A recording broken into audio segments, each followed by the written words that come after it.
Beaucoup nous parlent de la grippe de Hong Kong. Qui s'en souvenait? Personne.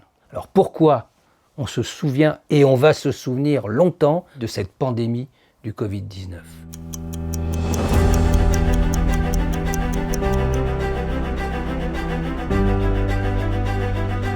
Cet événement, à mon avis, va s'inscrire dans la mémoire collective. La mémoire collective, c'est une représentation sélective du passé, c'est-à-dire qu'on ne retient pas tout. Et pourquoi on retient ces événements? C'est parce qu'ils participent à la construction identitaire du groupe.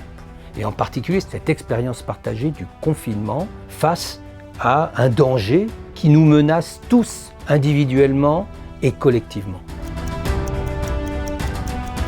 Alors on pourrait parler du nombre de morts, mais c'est pas ça qui va le différencier d'autres crises qui ne se sont pas inscrites dans la mémoire collective. Ça nous concerne comme individus, ça nous concerne dans la famille, mais aussi à l'échelle du pays, à l'échelle de l'Europe, du monde. C'est une crise évidemment multidimensionnelle, une crise économique, une crise sociale, une crise sanitaire, une crise des mentalités, le rapport à la mort, etc. Mais ce qui va, à mon avis, conditionner l'inscription dans la mémoire collective, c'est la singularité du confinement, un confinement qui va toucher tout de même quelques milliards de personnes.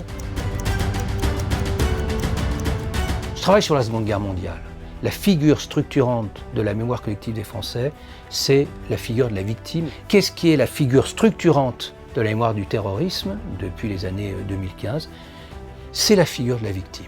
Qu'est-ce qui va être la figure structurante de la mémoire de la Covid-19? Ça va être la figure du héros soignant.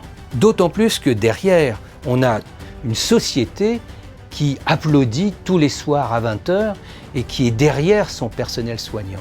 Donc une société solidaire. Et ça, c'est véritablement ce qui va, à mon sens, définir la mémoire collective de demain, de cette crise extraordinaire.